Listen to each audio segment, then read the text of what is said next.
Assalamualaikum warahmatullahi wabarakatuh.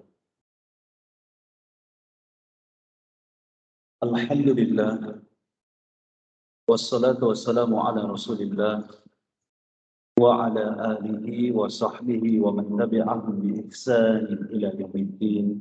Amma ba'd. Hadirin jamaah salat maghrib yang semoga dirahmati oleh Allah Ta'ala. Marilah kita bersyukur kepada Allah Ta'ala yang telah melimpahkan nikmatnya yang banyak kepada kita. Nikmat Allah yang tidak terhingga. Karenanya Allah Ta'ala berfirman di dalam Al-Quran Al-Karim, wa in ta'uddu ni'matallah la tuhsuha. Dan jika kalian mau menghitung satu persatu nikmat Allah, pastilah kalian tidak akan bisa untuk menghitung. Salawat serta salam semoga tetap terlimpahkan dan tercurahkan kepada Nabi Muhammad sallallahu alaihi wasallam, yang dengan sunnahnya kita dapat memahami agama ini dengan benar, yang dengan sunnahnya kita dapat membedakan mana yang hak dan mana yang batil. Hadirin a'azzani Allah wa iyyakum. Insyaallah di pertemuan kali ini insyaallah kita akan membahas atau melanjutkan apa yang telah kita pahami di pertemuan yang telah lalu, masih berkenaan dengan al-khauf minallah, rasa takut kepada Allah Ta'ala. Mengingat pembahasan ini adalah pembahasan yang sangat penting, yang barangkali juga jarang dibahas di majelis-majelis ilmu, maka sehingga penting bagi kita untuk sedikit mendalami tentang al-khauf minallah, rasa takut kepada Allah Ta'ala. Hadirin a'azzani Allah wa iyyakum. Pernahkah kita merasa begitu mudahnya untuk melanggar syariat Allah, melanggar batasan-batasan Allah, dan bahkan kita pada sampai titik nyaman di dalam melakukan kemaksiatan? Karena kita menganggap bahwasanya Allah ini Maha Pengampun. Kita memiliki banyak stok taubat kepada Allah Ta'ala. Padahal pintu neraka selalu terbuka. Di sisi lain, bisa jadi kain kafan kita sudah selesai ditenun, sudah dipajang di rak-rak penjual kain kafan. Maka tidak ada hal yang menghalangi seseorang untuk melakukan kemaksiatan kecuali tidak adanya rasa takut di dalam hatinya, atau minimal sedikit rasa takut yang ada di dalam hatinya. Oleh karena ya ayyuhal ikhwah, maka penting bagi kita untuk memeriksa kembali di dalam hati kita ini. Adakah rasa takut di dalam hati kita? Karena rasa takut kepada Allah merupakan salah satu amalan hati yang juga itu adalah ibadah antara hamba dengan Allah Subhanahu wa Ta'ala. Maka sekali lagi kami ingatkan untuk memeriksa hati kita. Apakah ada rasa takut di dalam hati kita? Karena banyak orang-orang yang hanya memperhatikan atau mempedulikan amalan yang zahir saja, ibadah yang zahir saja sudah. Ya, seperti sholat, yang diperhatikan hanya sholat. Zakat, puasa, betul itu bagian daripada ibadah, bahkan wajib hukumnya.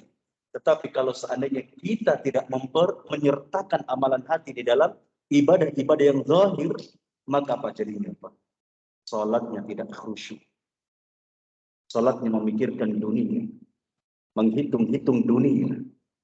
Sedekahnya itu enggak ikhlas.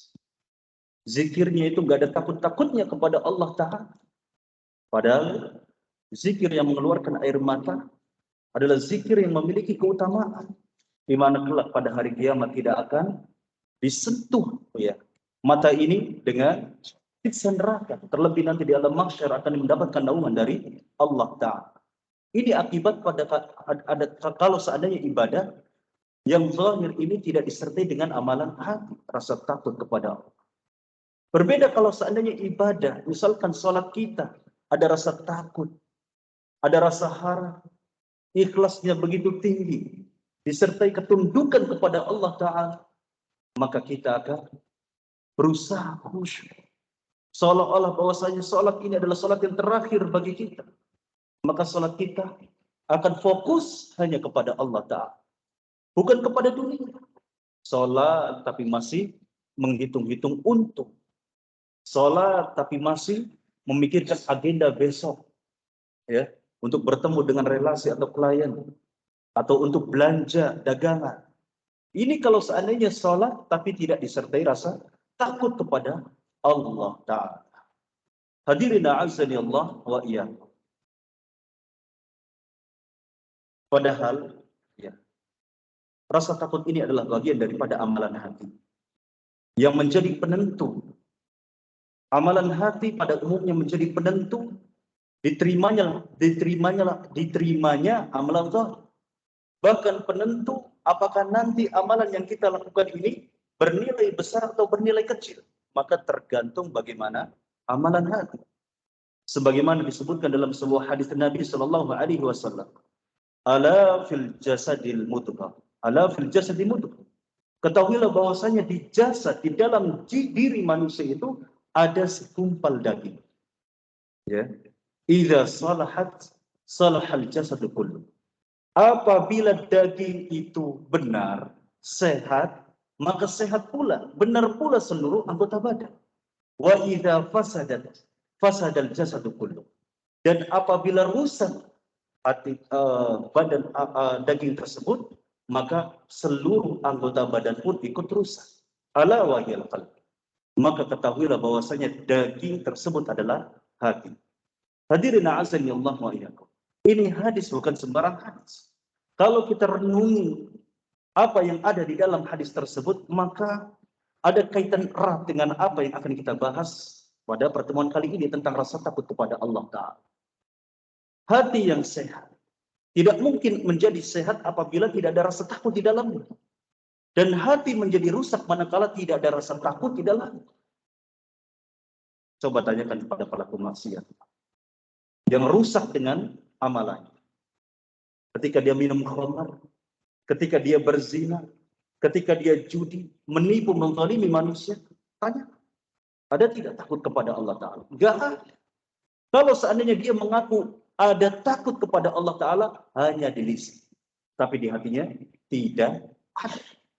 Hadirin a'azzani Allah wa iyyakum. Sehingga pantaslah Syekhul Islam Ibnu Taimiyah rahimahullahu ta'ala menjelaskan, sesungguhnya amalan-amalan zahir, amalan-amalan lahiriah yang nampak, menjadi besar atau kecil nilainya tergantung apa yang ada di dalam hati. Ya. Jadi kalau seandainya hati kita diisi dengan keikhlasan, hati kita diisi dengan rasa takut kepada Allah, hati kita diisi dengan tawakal kepada Allah Ta'ala, maka akan benar, akan maksimal di dalam melakukan ibadah yang zahir, yang nampak. Kemudian perlu kita pahami bahwasanya Allah Ta'ala mengangkat derajat para sahabat Nabi begitu tinggi sampai mereka dijamin oleh Allah Ta'ala masuk ke dalam surga, ya, tanpa hisab. Ya. Banyak sekali para sahabat Nabi yang masuk ke dalam surga tanpa hisab. Memang sebagian ada yang mendapatkan hisab, lalu hisab dulu, mizan dulu. Tetapi pada umumnya mereka mendapatkan surga, dijamin oleh Allah Subhanahu wa Ta'ala masuk ke dalam surga. Kenapa demikian? Apa faktor terpenting atau faktor yang paling utama? Kenapa mereka mendapatkan keutamaan yang besar? Kenapa, Pak? Bukan karena salat mereka. Karena salat kita pun salat. Ya. Para sahabat salat kita salat, para sahabat zakat kita zakat, para sahabat puasa kita puasa. Tetapi kenapa mereka menjadi umat terbaik, Pak? Yang kata Nabi Shallallahu Alaihi Wasallam, khairun nasi qarni. Sebaik-baik umatku adalah hidup di zamanku ini, yang hidup di zamanku ini, yang hidup di masaku ini, yaitu para sahabat Nabi. Apa yang membuat mereka mendapatkan keutamaan? Karena amalan hati mereka. Sehingga Nabi Shallallahu Alaihi Wasallam bersabda, la tasubbu ashab.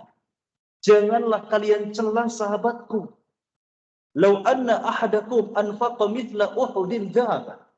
Kalau sekiranya ada seseorang di antara kalian yang berinfak dengan satu gunung emas, maka tidak akan pernah menyamai infaknya sahabatku meskipun satu mud. Gak pernah menyamai.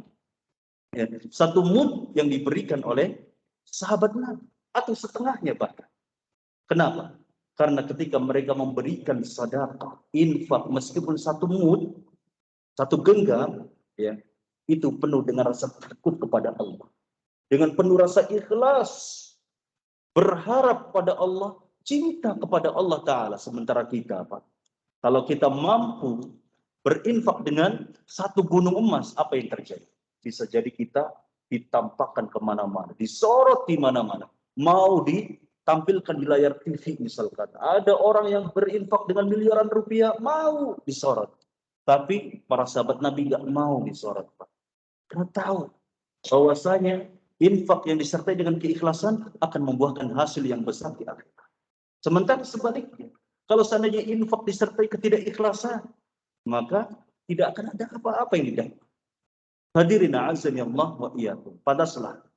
Kemudian Imam Abu Bakar bin Ayyas, seorang ulama generasi tabi'in, rahimahullahu ta'ala mengatakan, tidaklah Abu Bakar mengungguli para sahabat yang lain dengan banyaknya salat dan puasa. Biasa, Pak. Ibadahnya Abu Bakar As-Siddiq itu biasa. Salat sebagaimana kita salat. Puasa sebagaimana puasa, meskipun memang ada keutamaan-keutamaan yang lain yang memang khusus dilakukan oleh Abu Bakar, seperti Abu Bakar menemani hijrahnya Nabi Shallallahu Alaihi Wasallam, rela mengorbankan nyawanya. Abu Bakar pernah mendatangi Nabi Shallallahu Alaihi Wasallam dengan seluruh hartanya. Tetapi kenapa Abu Bakar rela melakukan hal itu? Kenapa? Karena memiliki amalan hati yang luar biasa, memiliki rasa takut yang luar biasa, memiliki keikhlasan yang luar biasa, memiliki cinta yang luar biasa kepada Allah Ta'ala. Andai kata kita memiliki apa yang dimiliki oleh Abu Bakar As-Siddiq, berupa amalan hati yang luar biasa, kita pun mampu memiliki keutamaan yang luar biasa. Kita menjadi orang yang mukmin, benar-benar beriman kepada Allah Ta'ala. Bukan hanya sebatas klaim semata. Na'udzubillahi min dzalik. Nah, terkait dengan rasa takut, Pak, kepada Allah, itu bukan ujuk-ujuk bahasa Cirebonnya ya. Tidak otomatis tumbuh, tidak otomatis ada dalam diri manusia. Harus ada usaha dari kita untuk menumbuhkan rasa takut kepada Allah Ta'ala. Apa usahanya? Apa motivasinya? Maka ada dua hal yang harus kita ketahui. Ada motivasi untuk menumbuhkan rasa takut kepada Allah dan solusi untuk menumbuhkan rasa takut kepada Allah Ta'ala. Adapun motivasinya adalah kenapa kita takut kepada Allah? Kenapa kita harus takut kepada Allah? Agar kita menjadi hamba yang bertakwa kepada Allah Ta'ala. Karena memang khauf min Allah, takut kepada Allah Ta'ala adalah al-usulu min usulit taqwa. Khauf min Allah, takut kepada Allah adalah usul daripada usul-usul takwa. Ya. Jadi kita takut kepada Allah agar kita bisa sempurna ketakwaan kita, Pak. Karena kalau hanya sebatas takut kepada Allah, belum dikatakan terpuji. Kalau seandainya takut kepada Allah ini tidak menghantarkan kita kepada ketakwaan. Tetapi kalau seandainya rasa takut ini kepada Allah tidak menghantarkan kita kepada ketakwaan, maka akan menghantarkan kita kepada putus asa. Saking takutnya kepada Allah sampai kita, untuk apa kita bertakwa? Toh kita bakal disiksa oleh Allah. Yang konon katanya orang-orang yang memiliki banyak dosa, sudah akan masuk ke dalam neraka. Untuk apa? Memang faktanya ada, Pak. Orang-orang yang putus asa pada akhirnya, ketika mereka memiliki kemaksiatan yang begitu banyak, putus asa akhirnya. Kenapa? Karena tidak mau belajar bahwa Allah Subhanahu wa Ta'ala Maha Pengasih dan harus ada roja dalam hati kita. Harapan kepada Allah Ta'ala agar kita seimbang dalam menghadapi kehidupan ini. Ada kalanya kita berdosa, maka harus hadirkan roja dan takut, khauf kepada Allah. Roja untuk mengharap ampunan kepada Allah. Khauf agar kita tidak dekat atau kembali kepada kemaksiatan yang kita lakukan. Hadirin a'azzani Allah wa iyyakum. Kembali kepada motivasi untuk takwa kepada Allah Ta'ala. Adanya takut kepada Allah adalah untuk bertakwa kepada Allah Ta'ala. Mengingat bahwasanya al-khauf min Allah adalah al-usul min usulit taqwa. Usul yaitu dasar atau pondasi takwa kepada Allah. Dan agar kita memperjelas apa yang dibahas, bahwasanya takwa atau takut kepada Allah ini bagian daripada takwa, bahkan usul daripada takwa, mari kita merujuk kepada apa yang dijelaskan oleh seorang tabi'in besar bernama Talaq bin Habib rahimahullah. Beliau ini adalah muridnya Ibnu Abbas radhiyallahu anhu. Beliau mendefinisikan takwa dengan bahasan yang sangat luar biasa. Barangkali sementara banyak di antara kita yang memahami takwa hanya sebatas menjalankan perintah Allah dan menjauhi segala larangan Allah. Apakah itu benar? Sebetulnya betul, tapi kurang lengkap, kurang sempurna. Tidak sesempurna apa yang disampaikan oleh Talaq bin Habib rahimahullah. Apa yang beliau katakan mengenai takwa? Bahwasanya takwa adalah an ta'mala bi ta'atillah. Engkau mengamalkan ketaatan kepada Allah ala nurin minallah wa tarju thawaballah. Wa tatruka maksiat Allah, dan engkau meninggalkan maksiat kepada Allah ala nurin minallah, dan atas dasar ilmu dari Allah, wa takhafu iqaballah, dan engkau takut terhadap iqab Allah. Kalau kita memperhatikan dengan seksama apa yang dijelaskan oleh beliau, maka di sana terdapat usul takwa, dasar-dasar ketakwaan. Apa itu? Amal. Takwa itu harus beramal. Kedua, ilmu. Ya, ilmu yang bersumber dari Al-Quran dan Sunnah.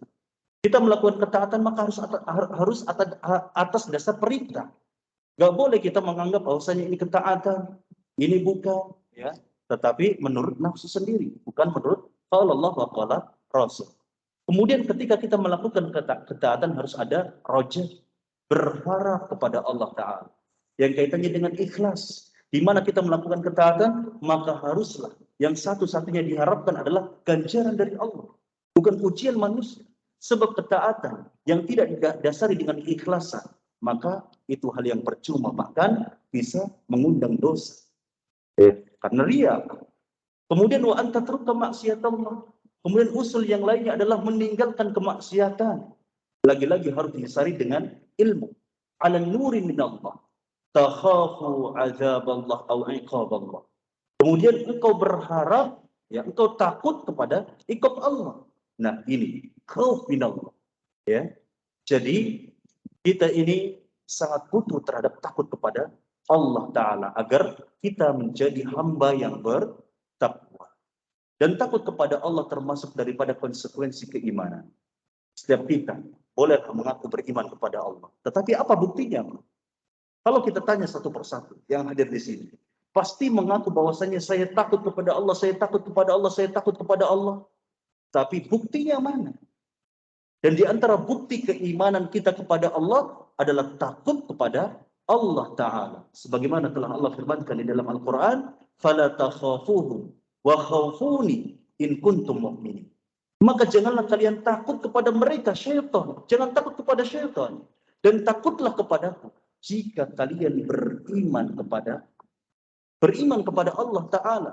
Seakan-akan Allah Subhanahu wa Ta'ala berkata, syarat daripada keimanan adalah takut kepada. Ya, ini aplikasi terbesar, takut kepada Allah Ta'ala. Hadirin a'azzani Allah wa iyyakum. Adapun kemudian solusi-solusi atau kiat-kiat untuk menumbuhkan rasa takut pada Allah Ta'ala. Nah, ini harus ada usaha ya Pak ya. Ya, sekali lagi saya ingatkan, agar ketakwaan kita tumbuh dalam hati kita, harus ada usaha yang maksimal dari diri kita. Sahabat yang mulia Utsman bin Affan, beliau berusaha keras. Bagaimana caranya untuk takut kepada Allah? Ketika beliau mengingat surga, ketika beliau mengingat neraka, beliau belum takut. Beliau belum terlalu takut, Pak. Tetapi giliran beliau ini mengingat kuburan, apa yang terjadi di alam kubur, barulah beliau memiliki rasa takut yang luar biasa. Takut mengingat neraka, takut mengingat surga. Kalau seandainya beliau nggak dapat surga, tetapi lebih takut lagi ketika beliau mengingat apa yang ada di alam kubur. Proses demi proses, siksa demi siksanya. Sehingga dikatakan kepada beliau, tudkarul jannatu wan nar wa la tabki. Engkau wahai Utsman, engkau mengingat surga. Ketika engkau mengingat neraka, kau tidak menangis. Wa tabki min hada. Tetapi engkau mengingat hal ini, tetapi engkau menangis ketika mengingat kuburan. Apa kata beliau? Innal qabra awwalu manzilin min manazilil akhirah. Sesungguhnya kuburan itu adalah awal persinggahan daripada persinggahan akhirat. Fa inna jami'u fama ba'dahu aisaru min. Maka ketika seseorang berhasil lolos dari siksa dan azab kubur di alam kubur, maka kehidupan setelahnya itu lebih mudah. Wa illam yanju minhu fama ba'dahu asyaddu minhu. Dan jika seseorang tidak lolos dari azab kubur, tidak berhasil di alam kuburnya, maka kehidupan setelahnya itu lebih keras. Nangis Usman bin Affan, Pak. Nah, kita pun mencoba demikian. Kalau kosong rasa takut dalam hati kita, maka coba kita cari. Ingat neraka, ternyata belum hadir rasa takut. Ingat surga, juga belum takut. Ingat alam mahsyar, ingat hari kiamat, belum takut. Ingat bagaimana apa yang terjadi di alam kubur. Terus, agar rasa takut dalam hati kita muncul. Mengingat pentingnya rasa takut dalam hati kita. Hadirin a'azani Allah wa iyyakum. Maka di antara solusi atau kiat-kiat untuk menumbuhkan rasa takut pada Allah Ta'ala adalah dengan beberapa hal. Dan hal tersebut yang paling utama dan yang paling pertama adalah dengan ilmu. Maka orang yang makin berilmu, semakin kita mau belajar, semakin kita mau menambah ilmu, kita akan semakin takut kepada Allah. Tapi ilmu apa? Apakah ilmu sains? Apakah ilmu ekonomi, ilmu bisnis, ilmu komputer? Bukan. Tetapi ilmu agama yang utamanya adalah perkara tauhid. Jadi ketika Allah Subhanahu wa taala berfirman, "Innama yakhsyallaha min ibadihil ulama." Sesungguhnya seseorang yang paling takut kepada Allah Ta'ala dari hamba-hambaku adalah ulama. Ini adalah pembatasan. Kalau kita belajar bahasa Arab, ketika maf'ulun bihi didahulukan daripada fi'il dan fa'il, maka itu bermakna pembatasan. Seperti kalimat di dalam surat Al-Fatihah, iyyaka na'budu wa iyyaka nasta'in. Hanya kepada Engkaulah kami meminta. Hanya kepada Engkaulah kami menyembah dan hanya kepada Engkaulah kami meminta. Maka ini pun adalah pembatasan.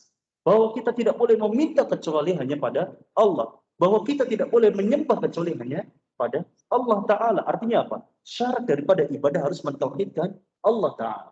Demikian pula dalam perkara takut kepada Allah. Maka syarat untuk takut kepada Allah haruslah dengan ilmu.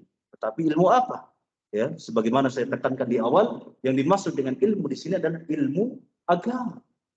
Ilmu agama pun dibagi lagi, ada disiplin-disiplinnya. Yang paling utama adalah perkara tauhid. Sebagaimana dijelaskan oleh Syekh Dr. Abdul Aziz bin Muhammad As-Saddan hafizahullah mengatakan ketika beliau mengomentari ayat tersebut.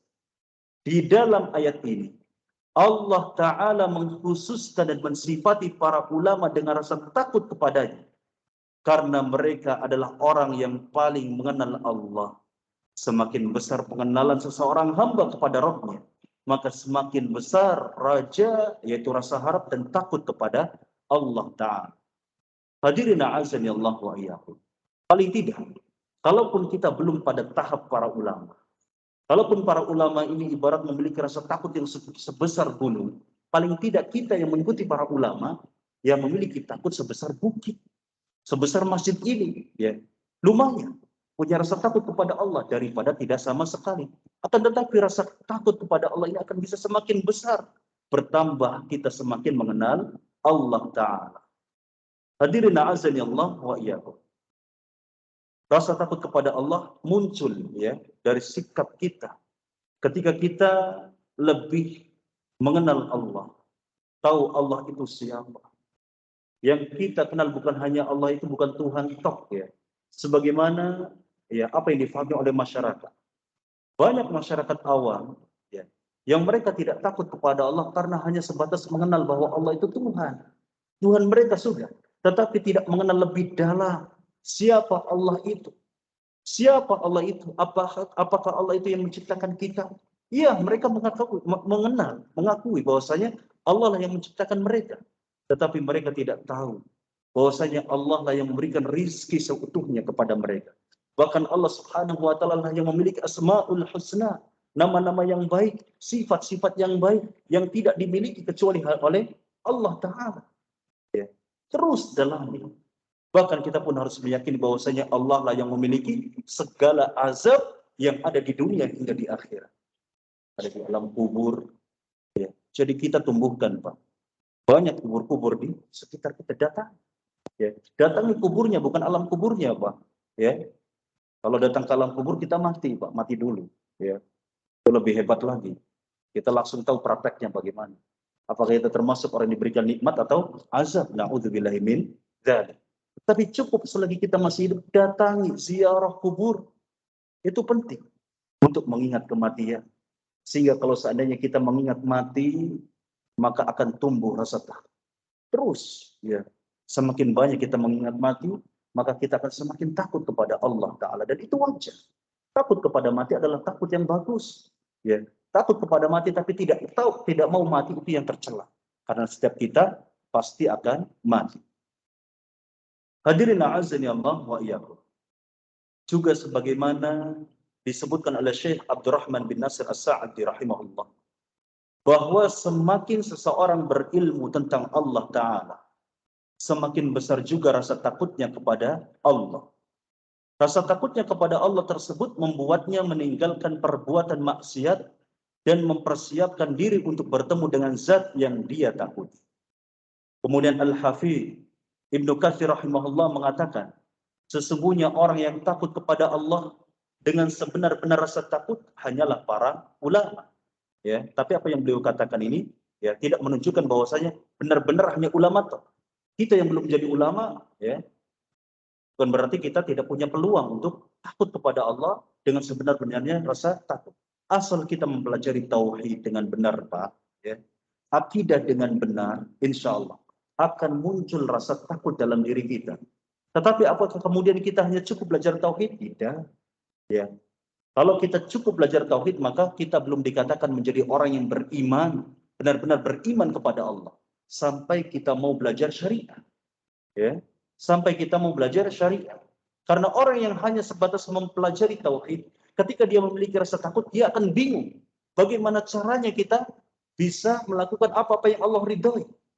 Bagaimana caranya kita ya mendapatkan pahala, ya, sampai kemudian kita belajar syariat tentang bagaimana sholat yang benar, bagaimana puasa yang benar, bagaimana memiliki akhlak yang baik kepada sesama manusia. Ya, ini perlu kita perhatikan agar kita menjadi hamba yang sempurna, dalam artian muslim yang baik, ya, muslim yang diharapkan, yang dikehendaki oleh Allah Ta'ala. Hadirin a'azzani Allah wa iyyakum. Kemudian hal lainnya, agar kita memiliki rasa takut, agar tumbuh rasa takut kita ini, hendaknya kita senantiasa mengingat ya akan azab. Tadi yang pertama adalah ilmu. Kemudian yang kedua adalah mengingat azab Allah Ta'ala. Ya, ini realita dan fakta.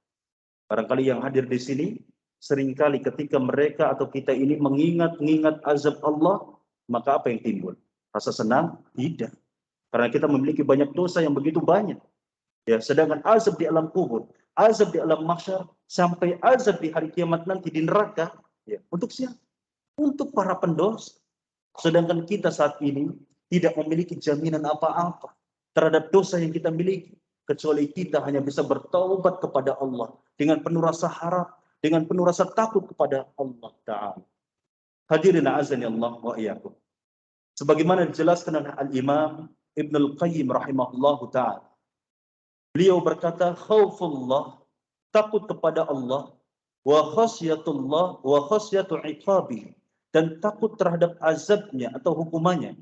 Wa hadza innama yathbutu bitasdiqi fi wa'dihi wa wa'idihi. Dan sesungguhnya hal ini bisa tumbuh, bisa ada dengan membenarkan. Tidaklah seseorang bisa membenarkan kecuali dia meyakini. Ya. Apa yang dia yakini? Yaitu janji Allah Subhanahu wa Ta'ala. Dan ancaman. Apa ancamannya? Bagi orang-orang yang pendosa, maka akan diancam, diazab di alam kubur. Innal ladzina kafaru min ahlil kitabi wal musyrikina fi nari jahannam khalidina fiha ulaika hum syarrul bariyah. Bala man kasaba sayyi'atan wa hatat bihi khati'atuhu fa ulaika ashabun nar. Itu adalah ancaman-ancaman Allah Ta'ala, ya, bahwa orang yang tenggelam dengan kemaksiatan, maka mereka akan masuk ke dalam neraka. Hadirin a'azzani Allah wa iyyakum. Kemudian beliau melanjutkan, wal imani bihi, dan orang yang beriman kepadanya, pada Allah, wa bi kitabihi, dan kepada kitabnya, wa bi rasulihi, dan kepada rasulnya, wa hadzas sabab, dan sebab ini yaqwa, akan kuat, ya, bil ilmi wal yakin, dengan ilmu dan yakin, wa yad'afu bi dha'fihima, dan akan menjadi lemah dengan lemahnya ilmu dan yakin. Jadi, ya, pada intinya kita akan rasa takut, kita akan menjadi kuat kepada Allah manakala kita semakin banyak mengingat azab-azab Allah. Semakin kita mengilmui azab-azab Allah. Ya. Seseorang kenapa dapat mengingat? Karena dia tahu ilmunya. Apa yang kita ingat kalau seandainya kita tidak tahu tentang perkara yang terjadi di alam kubur, tentang perkara yang terjadi di hari kiamat nanti, tentang perkara apa saja yang menimpa orang-orang yang disiksa di dalam neraka. Bagaimana mungkin kita bisa mengingat kalau kita tidak mengilmui, sehingga ilmu terus senantiasa mengikuti kita, ya, dalam perkara apa? Hadirin a'azzani Allah wa iyyakum.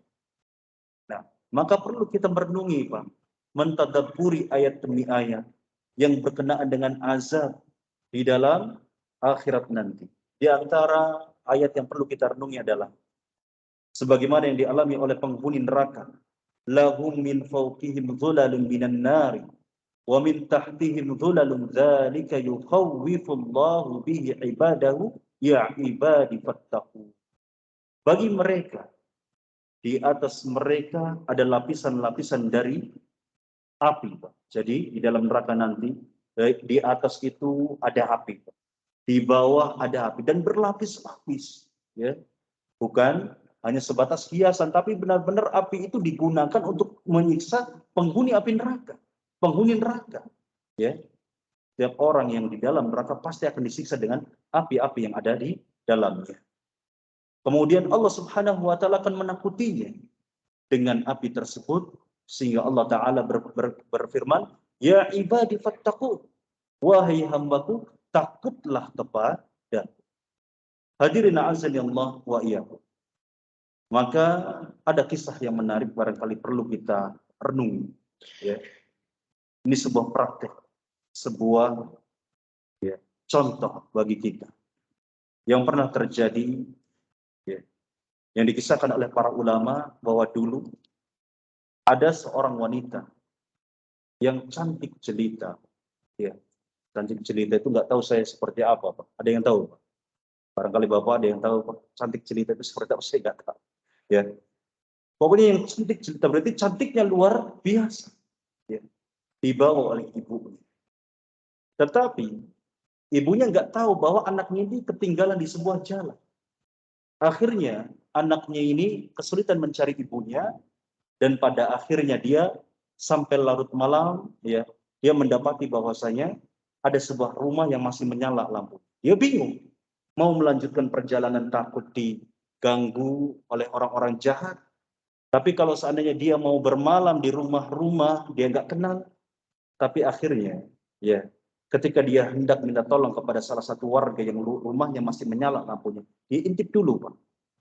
Setelah mengintip, ternyata di dalam rumahnya itu ada seorang pemuda yang sedang membaca kitab. Ya. Bukan berarti, ya, orang pemuda ini maksum, Pak, tidak tergoda dengan wanita. Tetapi wanita ini nggak ngerti, pokoknya taunya baik saja wanita, laki-laki. Kita saksikan nanti apakah baik atau tidak ini laki-laki. Nah, kemudian diketuklah pintu ini. Setelah diketuk, kemudian dijawab oleh pemuda ini dan dibuka. Setelah dibuka, wanita yang cantik ini bercerita bahwasanya dirinya itu tertinggal oleh orang tuanya, oleh ibunya. Sedangkan ketika dia ingin melanjutkan perjalanan, takut diganggu oleh orang jahat. Akhirnya laki-laki ini merasa bahwa dia ini berkewajiban untuk menolong wanita ini. Akhirnya dipersilahkan untuk masuk, untuk menginap di dalam rumah tersebut. Nah, rumahnya itu cuma satu petak, Pak. Ya, banyak barangkali di Cirebon, ya, kontrakan satu petak. Hanya satu petak, dua petak itu yang keduanya itu hanya kamar mandi saja, sudah. Banyak, atau kos-kosan lah seperti itu. Nah, si wanita ini dan laki-laki ini, si pemuda ini hanya pada satu ruangan saja. Nah, mereka hanya dibatasi dengan satu tikar, Pak, tikar kecil. Nah, di saat itu, ketika mereka hendak tidur, maka datanglah setan menggoda pemuda ini, ya, untuk berzina dengan wanita ini. Tetapi apa yang terjadi, Pak? Di saat itu belum ada lampu seperti ini, Pak. Baru ada lilin saja. Ketika godaan setan itu semakin kuat menghampiri pemuda ini, apa yang terjadi? Jari jemari pemuda ini dicelupkan, Pak, ke lilin-lilin untuk dibakar. Ya, satu misalkan jending. Ternyata setan itu masih menggoda. Ayo zina, ayo zina, ayo zina. Ini sudah ada wanita yang cantik jelita. Akhirnya dia celupkan lagi satu jari. Kemudian ternyata masih terus digoda, terus. Ketika mencelupkan jari jemari ini, Pak, dia mengingat bagaimana panasnya api neraka. Ya, bagaimana panasnya api neraka bagi pezina. Begitu. Dicelupkan. Ternyata 3 masih kurang, masih kuat gangguannya, keempatnya. Terus jari jemarinya sampai ke 10 jarinya itu terbakar. Dan hal itu disaksikan oleh wanita ini. Sampai akhirnya menjelang subuh dipersilakan untuk pulang. Akhirnya wanita ini pulanglah ke rumah dan melaporkan perihal apa yang terjadi di malam hari kepada ayahnya. Akhirnya kagum ayahnya dan jatuh hatilah wanita ini. Maka ayahnya buru-buru ke seorang ulama, barangkali pemuda ini adalah muridnya beliau. Ternyata benar. Ketika minta tolong kepada ulama tersebut, tolong carikan seorang pemuda barangkali muridnya engkau yang jari jemarinya terbakar. Akhirnya seluruh murid-muridnya bisa jadi 500, Pak. Karena dulu itu kalau berguru kepada seorang ulama itu, majelisnya ulama itu diisi oleh 500 bahkan ribuan. Maka disuruh oleh ulama tersebut untuk mengangkat jari-jarinya. Seluruh murid-muridnya diangkat, Pak, tangan-tangannya. Mengangkat tangan. Ternyata ada satu pemuda yang jari jemarinya itu diumpetkan, ya, nggak diangkat. Akhirnya ketebak bahwasanya orang inilah yang semalam itu membakar jari jemarinya untuk menyelamatkan dirinya dari zina. Luar biasa. Rasa panasnya lilin itu, ya, beliau pasti bisa menilai bahwa lilin panasnya itu tidak sebanding dengan panas api neraka. 70 kali lipat, Pak, perbandingannya. Nah, penting sekali, Pak, ya, bagi kita untuk mengingat azab-azab yang ada di akhirat, yang utamanya adalah azab di neraka. Sehingga kita terang. Barangkali ada peluang-peluang maksiat di depan mata kita. Maka ingat, segera ingat azab yang ada di dalam akhirat nanti. Hadirin a'azzani Allah wa iya. Sebetulnya banyak. Kisah-kisah yang menarik itu banyak. Di antaranya, ya, apa yang pernah terjadi oleh Abdullah bin Mubarak. Jadi, ada sahabatnya Abdullah bin Mubarak bernama Al-Qasim bin Muhammad rahimahullah. Beliau juga seorang ulama, beliau juga seorang alim, beliau juga orang soleh. Tapi pernah merasa heran. Apa herannya? Ini, ada apa dengan orang ini? Maksudnya Abdullah bin Mubarak. Bingung. Aku sholat, dia juga sholat. Dia puasa, aku juga puasa. Abdullah bin Mubarak jihad, aku juga jihad. Ya. Tapi kenapa dia itu lebih masyhur daripada, ya, kata Al-Qasim bin Muhammad. Sehingga terjawab kebingungannya. Ketika mereka mengadakan perjalanan menuju Syam, nah di tengah perjalanan mereka ini kumpul di dalam rumah, ya, untuk istirahat dan makan. Zaman dulu itu lagi-lagi bukan pakai listrik, Pak, tapi pakai lampu. Mungkin sehebat-hebatnya barangkali patromak atau apalah, damar ya bahasa Cirebonnya, Pak, ya, damar ceplis atau apa. Nah, tiba-tiba damar satu-satunya di dalam rumah itu mati. Maka akhirnya ada orang, salah satu orang mereka membawa damar tersebut keluar untuk diperbaiki. Tidak lama kemudian, ya, yang membawa damar tersebut atau lampu tersebut balik lagi. Sudah nyala lampu. Nah, ketika terang lagi ruangan tersebut, maka Al-Qasim bin Muhammad melihat bahwasanya berurai matanya Abdullah bin Mubarak. Air mata mengalir, bekas air matanya itu. Nah, barulah terjawab. Inilah yang membuat Abdullah bin Mubarak itu mulia di mata Allah dan mulia di mata manusia. Karena rasa takutnya kepada Allah Ta'ala. Nah, ini juga, Pak, ya, bekal untuk kita, ya, agar kita semakin dekat kepada Allah, ya, agar tumbuhkan rasa takut kita kepada Allah Ta'ala. Hadirin a'azani Allah wa iyyakum.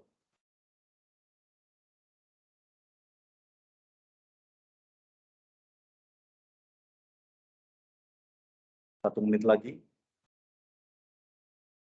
Jadi ya, Bapak-bapak yang semoga dirahmati oleh Allah Ta'ala, tapi ingat bahwasanya amalan hati itu bukan hanya sebatas khauf minallah. Ya, ada banyak hal atau banyak amalan hati yang perlu kita perhatikan. Ada hal yang perlu diiringi ya, artinya rasa takut kepada Allah perlu seimbang dengan roja, berharap kepada Allah Subhanahu wa Ta'ala. Sebagaimana dikatakan oleh Al-Ghazali atau Imam Al-Ghazali menyebutkan bahwasanya raja dan khauf ini, rasa harap kepada Allah dan rasa takut kepada Allah, maka ibarat dua sayap. Kalau seandainya burung satu sayapnya itu satu sayap saja yang terbang itu pakai satu sayap, maka nggak bisa, akan berkurang, ya, nggak sempurna, ya. Apalagi kalau seandainya dua-duanya itu nggak ada, maka mati burung tersebut, Pak. Ya, jadi ya, maka periksa hati kita, Pak.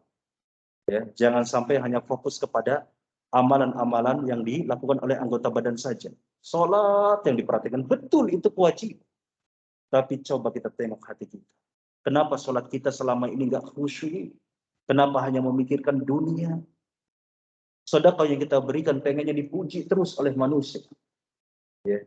Kemudian zikir kita nggak mengundang rasa takut. Ingatnya yang lain. Kenapa? Karena barangkali kita tidak membina hati kita. Tidak menumbuhkan rasa takut. Tidak menumbuhkan rasa ikhlas. Rasa khauf, roja, mahabbah, ketundukan kepada Allah. Tawakal kepada Allah Ta'ala. Karena hal inilah yang membuat para sahabat Nabi menjadi orang-orang yang ditinggikan derajatnya oleh Allah Ta'ala. Karena hal inilah yang membuat para sahabat Nabi menjadi orang-orang generasi yang terbaik. Ya. Hadirin azan ya Allah wa iyyakum. Barangkali ini yang dapat kami sampaikan, mengingat waktu kita sudah tiba. Barangkali silakan ada satu pertanyaan sebelum kami tutup.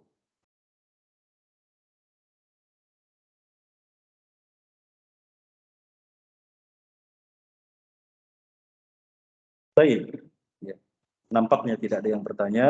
Kalau gitu kita tutup dengan kafaratul majlis. Subhanakallahumma bihamdik. Asyhadu an la ilaha illa anta astaghfiruka wa atubu ilaik. Wa sallallahu ala nabiyyina Muhammad. Wassalamualaikum warahmatullahi wabarakatuh.